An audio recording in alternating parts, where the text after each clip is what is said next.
Welcome to Faith in Five. My name is Kelsey Jenny, and I am super excited to be here with you today. I have 3 dogs. Yes, 3 massive golden doodles and this hair. So you have to know that my neighbors for sure talk about me.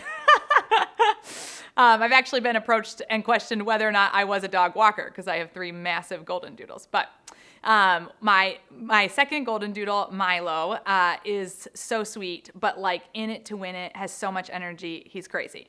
And he actually will, without thinking, ingest or inhale things that are white. So he loves like dryer sheets and snow. And when he was a puppy, he especially loves socks. My oldest dog, Mason, never chewed anything, like was the best puppy ever. So when I got Milo, it was alarming that dogs would eat socks in general. And so one day I was folding laundry. Milo had a sock in his mouth. And if you have a dog, you know, they're kind of like, super excited. And I was like, no, you're a bad dog. You're going to do a bad thing, so chasing him around the house, but not wanting to get too excited. And I go to reach for the sock and he swallows it whole, which of course I was like, no. And for 2 days, Milo ate and played and had the time of his life, all while a sock was living inside of him, which of course I canceled everything. I watched that dog like a hawk to see if he was going to throw it up. And of course, after almost 48 hours in the middle of the night, and if you have a dog, it's a glorious sound, glug, glug, glug, glug. And, I shot up out of a dead sleep and was like, do it, just like cheering him on to throw up a sock, which is so disgusting. And without thinking, I picked up the sock and was like, you did it. I lived in a condo at the time. My neighbor Gloria flips on the light. She's like, he threw up the sock, didn't he? And I was like, you bet he did, Gloria. And now whenever I fold laundry, I always shut the door on Milo's face. I'm like, you're a bad dog. You did a bad thing. I don't know if you're anything like Milo, but I really feel like in a lot of ways you and I are. Now, not that we're ingesting or inhaling socks. I hope that is not the case. But friends, we ingest and inhale whatever the world tells us is valuable, whatever the person next to us tells us makes us more important or puffs us up, gives us more power. Friends, you and I inhale and ingest lies that we were never designed or created to root our life on. And yet it just becomes second nature. It's like the thing that everyone is doing. And so living counterculturally isn't even a question that we think about. Why wouldn't I ingest and inhale whatever the new and next thing is, whatever the best promotion, whatever the next relationship, whatever the highest form of attaining I can have? I want more. I need more. I want what I want.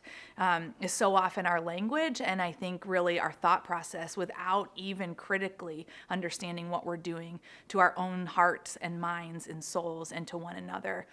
I think in a lot of ways we're very similar to the disciples who followed the God of the universe in human form for 3 years and all the while wanted to know who had the power and where they could get puffed up and who Jesus loved more was actually a question that these knuckleheads asked him. Can you imagine that? Following the God of the universe for 3 years and at one point turning to him and being like, do you love me the most out of these 12 guys? I mean, so ridiculous.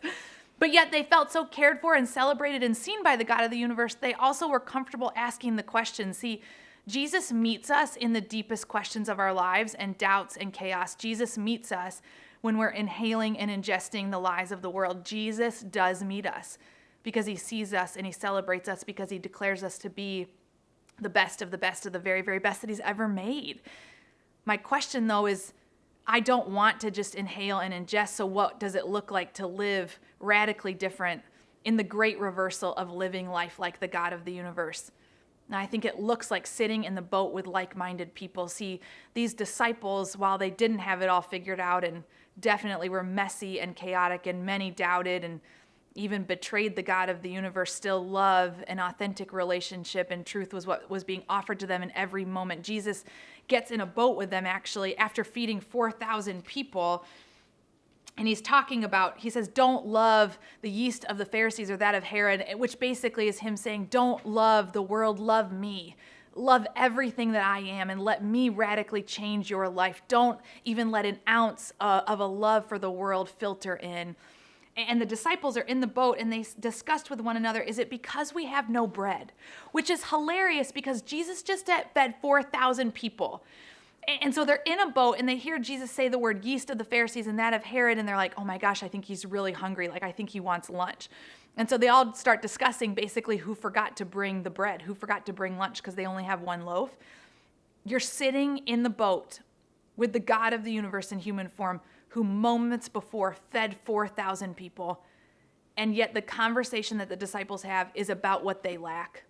Who forgot to bring the bread? Who forgot lunch? So often my lens, friends, is not on the miracle and the miracle worker. My lens is on what's missing. I think in that way I'm very similar to the disciples. And Jesus goes on and he asks them these questions. He says, why are you talking about having no bread? Do you still not see or understand? Are your hearts hardened? Do you have eyes but fail to see and ears but fail to hear? And he says, when I broke the 5 loaves for the 5,000, how many basketfuls of pieces did you pick up? Almost saying to them, reminding them, this is who I am. Reminding them, this is what I have to give to you, more than you could ask or imagine. And he asks again, when I broke the 7 loaves for the 4,000, how many basketfuls of pieces did you pick up? And they answered 7. And he said, do you still not understand? Do you still not see? And yes is my answer. I don't understand and I don't see, but I want people in the boat that are going to remind me it is not about what is missing. Gosh, it is about the miracle and the miracle worker who is in the boat with us. See, offering Jesus the 1 loaf that the disciples brought with him, he is the only one that is able to take that 1 loaf and make an incredible banquet feast out of it. He is the only one to take 1 loaf and do more than they could ask or imagine. Do you go to Jesus, claim he is who he says he is, and he can do what he says he can do, confident that even if it doesn't look the way that you and I think it should, that he is still working a miracle? It is never about what is missing. It is always about the God of the universe doing more than we could ask or imagine. Friends, he will pursue us like crazy, but he will not push us. And I think a key part to remembering, do you remember, do you understand, is really the people that are in the boat with us. Are the folks in your lives, are they reminding you of what's missing? Is that your lens? Or are they pointing you towards the miracle and the miracle worker?